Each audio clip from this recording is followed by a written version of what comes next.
Amigo meu não é quem separa a briga, é quem entra de voadora. Será? Talvez no mundo de hoje, onde as coisas estão um pouco mais complexas, não seja exatamente isso. Olá, eu sou o Cava e hoje nós vamos falar sobre onde youtubers e outros famosos são semelhantes a políticos. Então hoje eu vou falar um pouquinho sobre youtubers ou políticos que acabam perdendo a linha. Vale para youtubers, vale para políticos, vale para influenciadores em geral, artistas, jogadores de futebol, enfim, todo tipo de famoso que acaba fazendo alguma meleca em algum momento. Esse problema tem uma relação direta com a falta de feedback que a gente tem hoje em dia, né? Quando eu falo de feedback, estou falando de comentários, de reviews, de opiniões, enfim. Feedback que a gente receba sobre como a gente está se comportando, sobre o que a gente está falando e o que a gente está fazendo. Mesmo antes da internet, esse problema já existia de alguma maneira ou de outra. Você tem vários casos de famosos que descobriram, assim que entraram na internet, que tinha pessoas que não gostavam deles. Ou seja, esse cara é maluco, esse cara tem um ego muito grande? Não, mas ele vivia numa bolha, com uma entourage de amigos ou de pessoas, assessores, que nunca deixava opiniões negativas chegarem perto dele. Tem um vídeo que foi famoso com o Chico Buarque, onde ele fala exatamente isso, que ele descobriu na internet que tinha gente que não gostava dele. O problema é que com o crescimento de redes sociais, isso deixou de ser um problema só de famosos de antigamente, né? Hoje você tem todos os famosos nas redes, e isso passa a ser um problema muito maior. E aí não importa se você é um político, se você é um jogador de futebol, se você é um digital influencer, todo mundo hoje está sofrendo com esse problema. Porque a quantidade de feedback é tão brutal e tão feroz que é impossível filtrar. O que antes das redes era só elogio, hoje virou uma quantidade absurda de elogios e de críticas. Todo famoso acaba tendo uma porção muito grande de lovers e haters, ou seja, pessoas que amam tudo que ele faz e pessoas que odeiam tudo que ele faz. É óbvio que alguns famosos têm aquela tal entourage, né, de assessores ou de amigos, os parças que ficam perto, mas muito raramente esses caras vão ser honestos. E em alguns casos de alguns famosos, eles também não querem ninguém que critique perto deles, né? O dia a dia já é, de certa forma, muito estressante para ter alguém criticando perto. E isso só agrava o problema. Essa história de haters e lovers é um problema gigantesco porque tudo que esse cara faz, ele vai ter muita gente criticando e muita gente elogiando. Se esse cara simplesmente tira uma foto do café da manhã dele, vai ter gente falando: olha como você é maravilhoso, como você é especial, você está comendo mamão de manhã.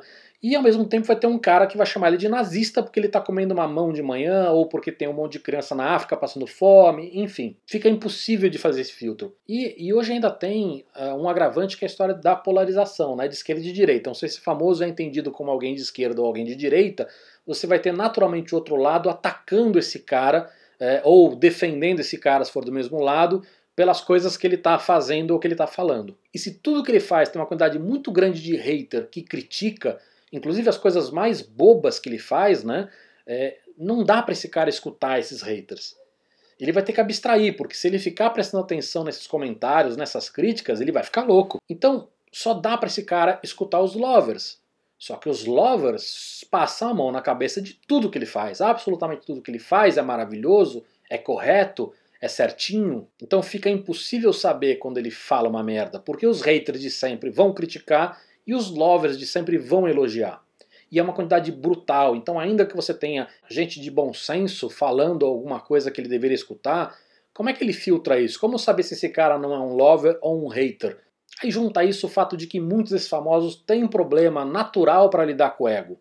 E receber muita atenção e muito elogio pelo trabalho naturalmente vai inflar esse ego. E aí está formado um cenário explosivo. A gente tem vários casos de influencers que fizeram alguma coisa muito errada, e aí obviamente os lovers e haters falaram, né, o de sempre, elogiaram, os lovers falaram: ah, você não fez nada de mal, isso é inveja, os haters falaram que ele fez coisas erradas, e aí esse cara obviamente ignorou os haters, e aí de repente quando um patrocinador tira a verba ou o patrocinador dá uma chamada, esse cara fala: opa, e aí esse cara repensa e pede desculpa. Muitos de vocês vão dizer que esse cara só fez isso porque mexeu no bolso. Talvez. Mas será? Será que não foi pela primeira vez alguém que é entendido fora daquele grupo de haters e de lovers que deu uma opinião teoricamente isenta, que fez esse cara repensar e falar: opa, será que eu não pisei na bola? Será que eu não exagerei? E no caso dos políticos é ainda pior. Porque hoje, além de toda a polarização, além de toda a história de hater e de lover, você tem os robôs. E a quantidade de robô que você tem de um lado e de outro torna impossível para esse cara saber se são pessoas comuns ou se são robôs que estão falando. Fica muito difícil do político medir o pulso das pessoas. Por isso que hoje esse político às vezes só sai da bolha quando ele começa a ter gente agredindo ele na rua, ou uma quantidade muito grande de pessoas fazendo manifestação na rua, ou panelaços, ou o principal de todos eles, que é o voto. É óbvio também que tem muita gente que quando recebe um feedback, mesmo aquele feedback seja de um patrocinador, ou seja de alguém isento que esse cara deveria entender, nem sempre evolui, nem sempre aprende, né? É óbvio que eu não estou falando sobre essas pessoas, mas estou falando de um problema hoje que atinge mesmo pessoas que têm bom senso. Eu falei que isso vale para famosos em geral, mas isso vale também para mim, também para você. Mesmo que você não seja famoso, mesmo que você não tenha uma quantidade grande de haters e lovers, hoje como o mundo está extremamente polarizado entre esquerda e direita, você vai ser, querendo ou não, classificado em uma dessas frentes. Porque muita gente acredita que você ou é amigo ou é inimigo. Isso vale para os dois lados, nesse mundo polarizado, muita gente vai querer tratar você ou como amigo ou como inimigo. Ou seja, ou vai passar a mão na sua cabeça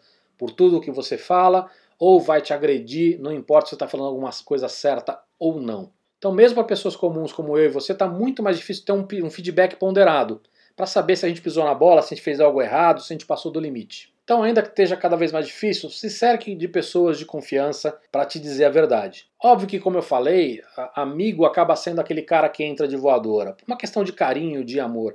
Então não adianta só você ter bons amigos, se cerca também de bons amigos, mas que você tenha diversidade nesses amigos. Pessoas que são diferentes de você, que pensam diferente de você, pessoas que têm um histórico de vida diferente do seu. E aí o que é interessante é que se você fizer esse movimento, você também vai tirar muito do preconceito e preconceito que você tem, e com isso a chance de você pisar na bola ou fazer alguma meleca vai ser também menor. Para tudo isso, você precisa aprender a ser mais tolerante e ter mais empatia. Duas coisas que estão muito em falta hoje em dia, mas que são cada vez mais necessárias. Obrigado. Então é isso, galera. Gostou? Já sabe, dá like, recomenda para os amigos, manda esse vídeo para outras pessoas para poder espalhar um pouquinho essa mensagem e fazer com que essa discussão realmente aconteça. Valeu!